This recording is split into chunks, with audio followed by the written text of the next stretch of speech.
Monster Hunter Rise will be the latest game to be released on the mainline series, as originally the game came out as a Nintendo Switch exclusive, and then it would end up getting a 4K version on the PC, and then a little bit later we would get an expansion called Sunbreak for both the Switch and the PC. But then later on, we would end up getting the game on the PS4, PS5, Xbox One, Xbox Series. So this actually left the Nintendo exclusive. So now everyone else can play the game in a higher resolution. Now, I've mainly played the game on a Switch, which I will say is not that bad to play on. But during the gameplay at times, so I think it just depends on the monster. There are gonna be frame dips here and there, but it's not bad. Now, when the game first came out, a lot of people were heavily criticizing the game for its easy difficulty, but thankfully with Sunbreak, I can thankfully say that the difficulty has been fixed. So now it's back to its harder traditional ways as to fighting these monsters. Now, just like the previous games, this one you do fight a lot of monsters, but there has been some gameplay changes.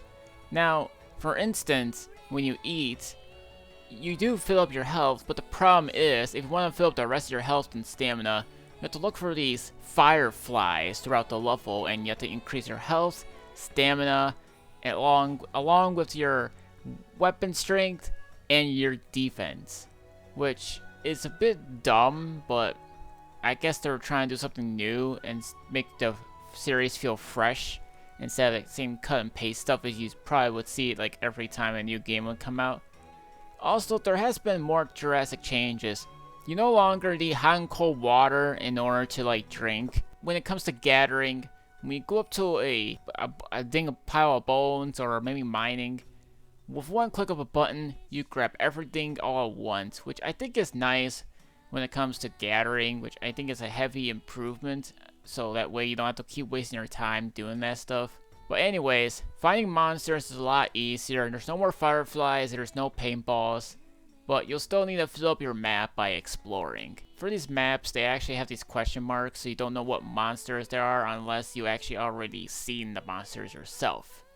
Now there are some side quests and even more collaborations. Oh, and at the time of this recording, I should say that the Universal Studios Japan collaborations are expired, so that's all I can say, but not sure if it's already expired now, but if you guys still have the time and day, guys can download the Universal Studios Japan Collaborations DLC, and then you can still play it on there. But if you haven't, then you're too late. All they are is just cosmetics for your armor and weapons, but that's it. That's mainly the whole thing when it comes to these collaborations, but it is there for you guys to do. What's even more changeable is that you can now have a dog companion, which you can also use to travel a lot faster, and it can help you aid in battle. So when you're on the dog, you can either heal or maybe you can sharpen your weapon. So the dog can be pretty useful. Also, things like paratoads and the poison toads, you can actually shoot the enemy with it instead of just, kicking it out of place and you're hoping for the best for where it'll land or whatever. So this is a good start when it comes to some of the gameplay changes. Oh, and one other thing too. There's also this new mechanic called the wire bug. So get this right. It's kind of like a whiplash or maybe some sort of grappling thing. So you can jump and you can whiplash to like jump all over the freaking place if you want to. Maybe if you want to go to a place where you can't reach, you can do that. But if there's like places where at times like monsters will knock you out or whatever, you can quick recover with a swoop of a sling and that's it. There's also like these bigger wire bugs which they'll launch you to a certain distance for like fast travel purposes. You can acquire at least like 3 of these wire bugs, but that's all I can say about that stuff. You can also run up to walls and like run on there without having to be a climbing spot of the game. But I should mention something about the dog too. You can use it to climb like these vines so you can go there a lot faster. So it makes traveling faster like pretty good in this game. But when it comes to like parkour in the game, sometimes I go to the wrong way and it's just I lose control over it. And every time I swoop out and try to go to where I want to go, it keeps pushing me back to the wall. I like the idea because you can actually use it when it comes to handiwork against the monsters. Like you just jump and do some sort of slash attack or whatever else. But sometimes during exploring, I do the things that I don't want to do. And I don't know why it does that. I mean, I told my character to go down. He goes down, but he goes to the cliff instead. But that's just a warning for you guys in case you guys do it. But like I always just say, the strategy is still there for you guys to learn how to fight these monsters. Your low ranks, your high ranks, and your arena challenges are all still here as the collaboration stuff I should mention before. And I will say that Master Rank returns, no longer G Rank, so that's another thing I should mention. But that's if you get the Sunbreak DLC, which again, it improves the difficulty. Now, one of the biggest things that has returned that was absent from the last game is a pause button, in terms of like solo play. And if you guys play Sunbreak, and a little bit later on there, you can actually have these companions. Well, I'm not talking about just cats and dogs. You got human companions, which are known as followers. You can actually take them with you to take out monsters. So, if you can't find anyone to play online, well, this is for you. With the follower stuff, you can actually choose the weapon for them that suit your own preferences. And don't worry, if they do go down, you can revive them anytime. There's no penalty as to if they die, the game's over. It only affects you. There's also these follower quests as well when it comes to the Sunbreak DLC. Like, anyone would just go like a hunting with you, and then you can complete it. And I'm not sure if this is the way to get more followers. Like, I've been playing so much Monster Hunter Rise, I can't keep up with everything at this point. Why, you ask? Because every time I play Monster Hunter, there's always throwing quests at your face. I mean, it is optional, don't get me wrong, but I can't keep up with all these quests. And I was gonna say, this game is the easiest in the series, which at the time it was until they fixed the difficulty balancing when it comes to the Sunbreak DLC, because that was one of the biggest complaints that I've seen online, which I don't blame. And I've seen a lot of videos talking about this stuff. And by the way, whenever you take out a new monster you haven't fought in the game before, it actually does this introduction of these monsters, and they do like a pretty good job at representing what they are, like how much like their strength is or whatever, like how fast they are. So it shows how strong these monsters are without trying to show its weaknesses. So you're gonna have to find the weaknesses your own self. But if you have played the original ones before, then you kind of already know what to expect. Oh yeah, and in terms of the master ranks and whatever, just in case you have already fought these monsters before, just come to expect some brand new moves. I don't think there's as much, but just a warning I should give it to you guys. Oh, by the way, when it comes to Sunbreak, they add in this new hunter stance stuff. I don't know. But what they do is that you can come up with new combos to take out monsters. So if you want to test yourself in terms of these new combo stuff and these stances, you can actually do that. I think there's like a practice thing for it, but if you guys want to test it yourself, you can actually do that. So it's all there for you. So you press 2 buttons, but also the left trigger button, which, let me be more specific with you guys. You hold the left trigger, and then you press the 2 face buttons at the same time whenever you want to change your stance. You can do it any time if you want to like mix and match your fighting skills against these monsters, so that's another thing I should mention right there. Also, mounting on monsters these days is quite different.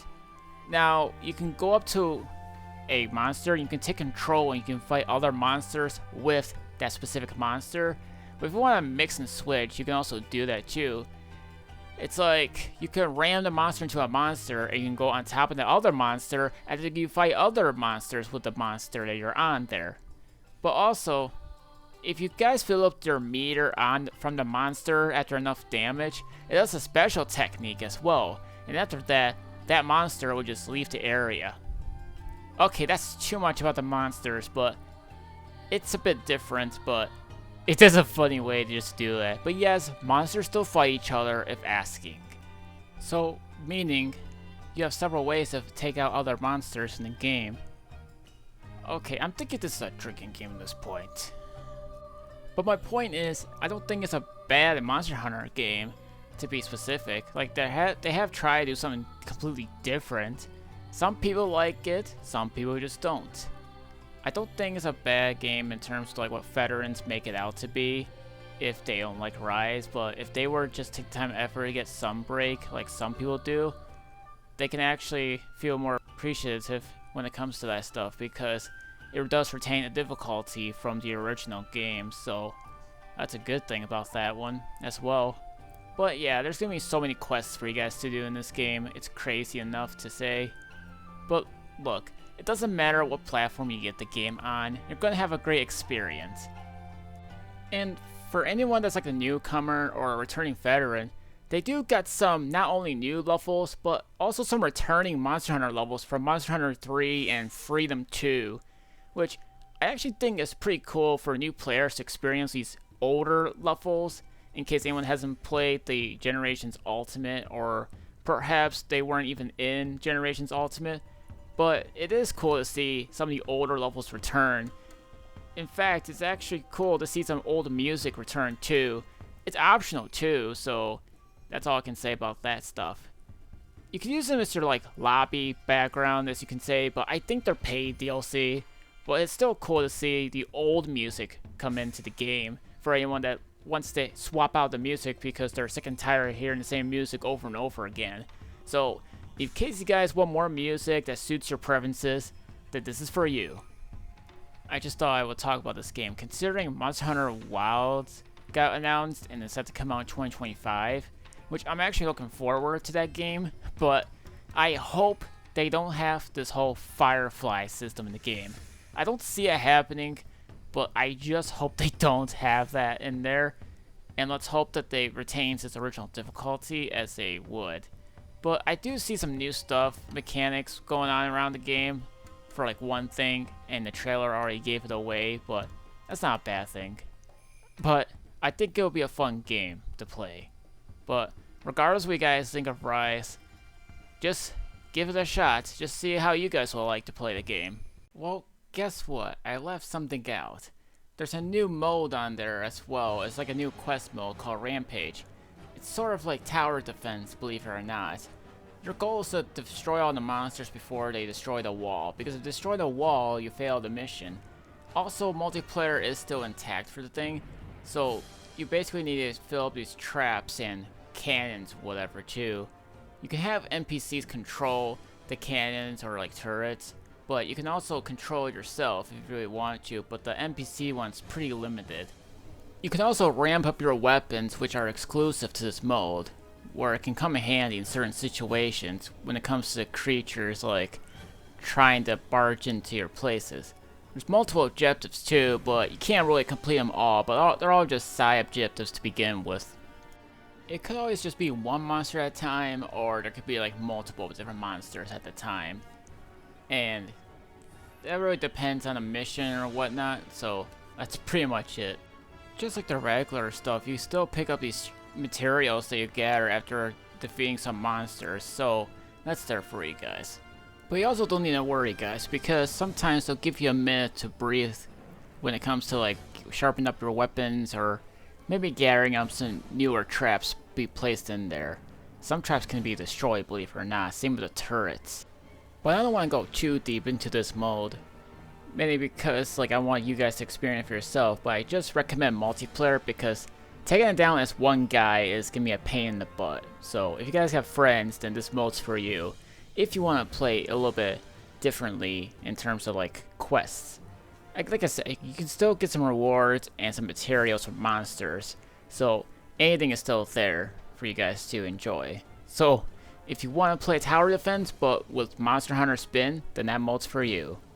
I think that's all I gotta say about this game at this point.